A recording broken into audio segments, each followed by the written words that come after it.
Nõnna hääd inimesed, matkaspordi lava peal alustab järgmine põnev jutt ja nüüd räägime optikast, binoklitest, pikksilmadest ja sellest, mis asi on digiscoping. Ja selleks, et sellesse teemasse üldse sisse ennast kuidagi moodi närida, on mul siin Richard Viidalepp, kes on ise suur optikahuviline. No see binoklite teema on tegelikult väga mitmekülgne. Valik on äärmusest äärmusesse, hinnavahemik on äärmusest äärmusesse, aga hakkame siis näiteks selleks pihta, milleks üldse binoklit inimesel võiks vaja olla? No, binokli põhiline eelis on see, et toob asju lähemale. Sa säti natuke jah seda. Et on olemas erineva suurendusega neid binokle. Kas siis 8 korda, 10 korda, 12 korda, et on võimalik tuua asju lähedale endale. Esimene küsimus alati on see, et mida selle binokliga on plaanis teha. Kas minna loodusesse vaatama linde või loomi või käia kuskil kontserdil või siis mingisugusel üritusel, ehk et kas te vaatate rohkem keset päeva või siis pigem ütleme, siis kui on hämarik ja kui loomad liiguvad, selle tund enne, tund peale päikseloojangut. Ja sellest tuleneb siis see, et kui suurt ka binoklit vaja võiks olla. Et kui vaadata siin neid suuremaid, siis kui ma annan seda sulle proovida näiteks, siis see on selline päris tõsine tükk, et kui nüüd eelkõneleja oleks selle võtnud ratta peale kaasa, siis ma arvan, et ta oleks pidanud vähemalt ühe päeva söögi maha jätma. Ja teine võimalus on siis võtta mingi selline väiksem, millel võib-olla valgusjõudlus ei ole niivõrd hea, aga samas ka selliste ilmaoludega nagu siin praegu või ütleme nii nagu inimesed tavaliselt liiguvad, et sellega näeb juba piisavalt küll. Ehk siis esimene asi jah, mille jaoks. Ja sealt edasi läheb siis see, et kas on vaja veekindlust, kas minnakse paadi peale kuskile sõitma või mismoodi, kui palju seda binoklit on plaanis kasutada. Kas see on selline asi, mille peaks kuidagi kodus enda jaoks välja mõtlema, nii-öelda kaardistama oma vajadused ja asjad ja siis minna selle mõttega juba poodi või siis minna poodi ja hakata pigem seda oma vajadust kujundama selle järgi, milline binokkel rohkem meeldib? Noh, eks see oleneb, et kui nüüd minna matkasporti või mõnda teise sellisesse kohta, kus on korralik binoklite valik olemas, siis ma arvan, et võib ka minna poodi ja öelda, et mul on vaja sellist asja, mis, ütleme, et laps esimest korda tahaks vaadata, et kas tal tekib loodushuvi või ei teki seda huvi, või siis, et on juba selge teadma, et tahaks saada midagi sellist, millega, ütleme, ka jahimees saab vaadata siin hämaras asju. Et täna on muidugi internet ja ajastu, et siis ikkagi see valiku saab ka teha kodus ära. No lisaks sellele, et binoklist on võimalik läbi vaadata, on selle peale ka märgitud üles kõik võimalikke erinevaid numbreid. Kuidas moodi nendes navigeerida? Jah, et binoklid on selles mõttes head tooted, et ma ei tea, kas nüüd kaamera saab siia zoomida, aga põhimõtteliselt on iga binokli peale kirjutatud 2 numbrit, millest siis esimene näitab üldjuhul binokli suurendust ja teine näitab siis selle esimese lähtse läbimõõtu. Ja need on 2 põhilist numbri, millega siis binokleid iseloomustatakse. Mida suurem on see esimene lähts, seda valgusjõulisem on see binokkel üldjuhul. Ja mida suurem on siis see suurenduse number, seda rohkem kordi ta toob asju lähemale. Ja ütleme, loodusvaatluse jaoks on kõige parem, kui see suurendus on kuskil vahemikus 8–10 korda. Et seda loetakse nagu optimaalseks, et kätevärin ei tule veel nii palju võib-olla mõjule ja teistpidi ta toob ka piisavalt palju asju lähemale. Selleks, et siis binoklist kasu oleks. Et on olemas ka suuremaid suurendusi, seal 16 korda ja 20 korda ja vaatlustorul on kuni 60 korda, aga siis on vaja kasutada statiivi juba ja sellised lisatarvikuid. mis mõjutab pildi kvaliteeti? No sellest nii-öelda valgusjõulisuses sa juba rääkisid, on ju? Et tegelikult jah, kuna üldiselt läbi binokli vaadatakse kahe silmaga, siis mida paremini on see binokkel kokku pandud, mida paremad materjalid seal sees on, seda vähem peab aju selleks vaeva nägema, et sellest, mida ta näeb läbi binokli, niisugust mõistlikku pilti kokku panna. Ja sellest tuleb kahtlemata ka see hind, et kui mida paremad on, ütleme, töötlus, materjalid, mida on kasutatud, igast katted seal peal, seda tõetruum on see pilt ja seda ühtlamuse on ta mõlema silma jaoks.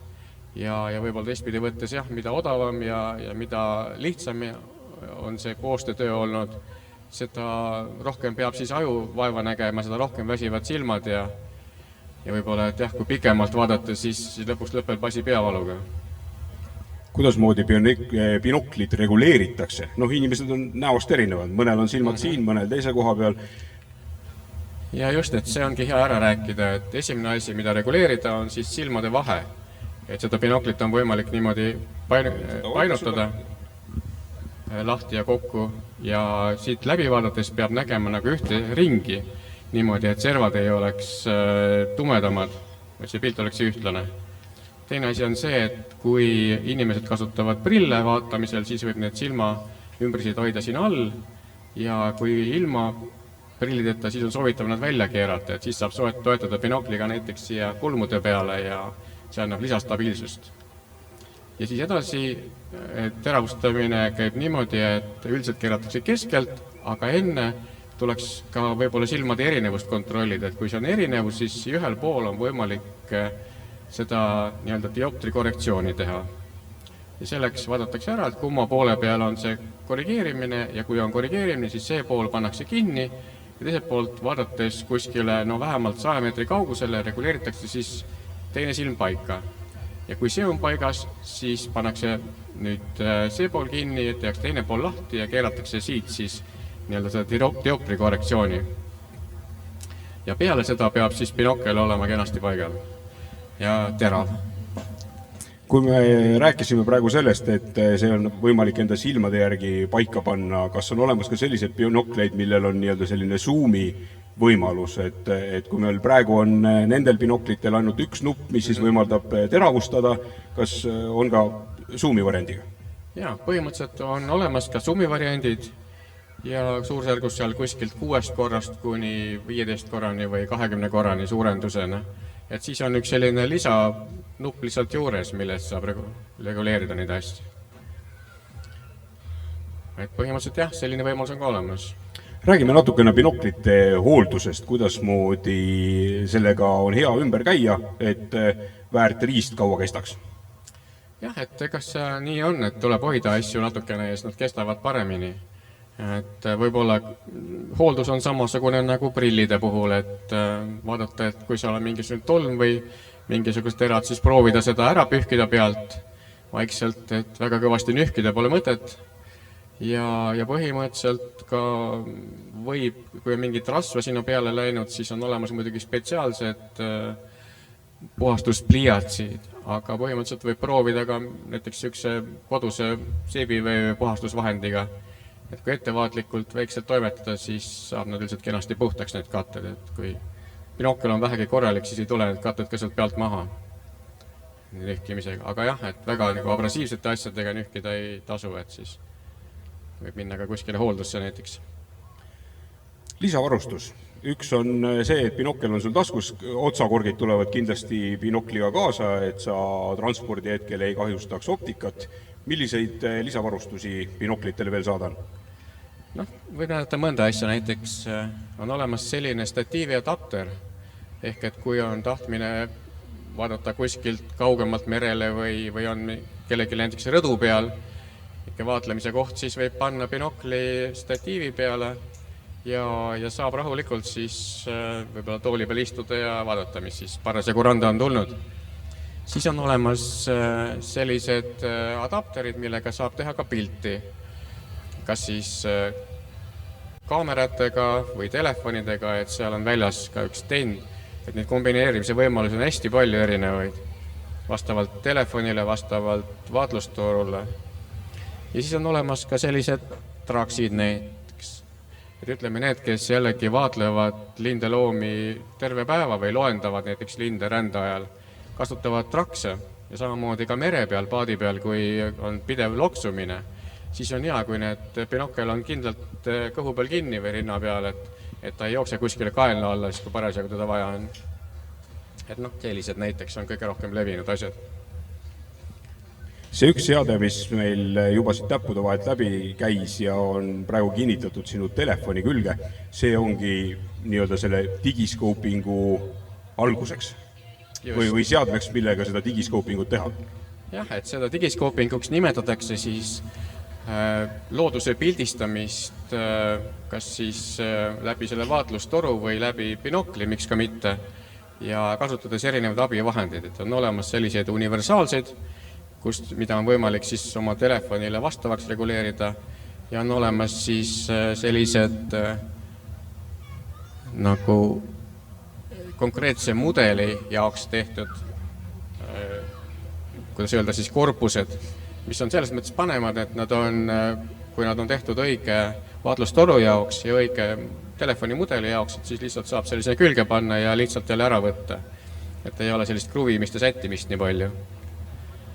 Ja digiskooping on jah, selline vahva asi, et noh, võib-olla looduse aastafotole sellega väga ei trügi täna veel, et telefonid peavad natuke veel arenema, aga põhimõtteliselt sotsiaalmeediasse pildi panemiseks kõlbab väga hästi. Ja nad on pigem mõeldud pikksilmade jaoks või neid on ka binoklitele olemas? Ma kujutan ette, see binokliga on veidi keerulisem seda kasutada. Noh, jah, et ütleme, et seal lõunamaa džunglites need giidid pakuvad väga rõõmsasti seda, et nad sätivad telefoni sinna oma binokli külge ja teevad siis kliendile pildi. Noh, saab ka, aga üldiselt jah, on vaja kasutada ka seda statiivi adapterit või siis pigem vaatlustoru, sest jällegi binoklite puhul seda valgust läheb tunduvalt rohkem kaduma selles binoklis kui ütleme, korralikus vaatlustorus.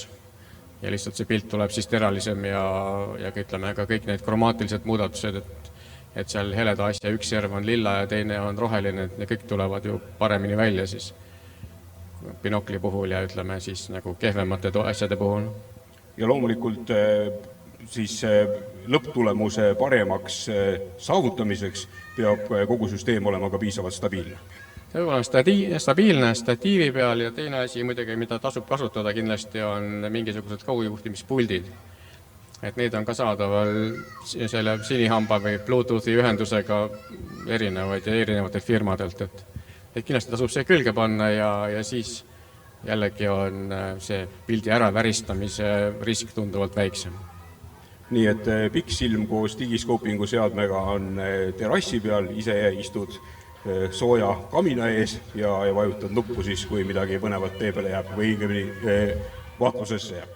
Ja, ega seda kasutatakse ka, et kui linnusöögimaja on väljas, siis saab selle panna õue ja tõesti vajutada toast sealt kohvitassi juurest selle pildi ära.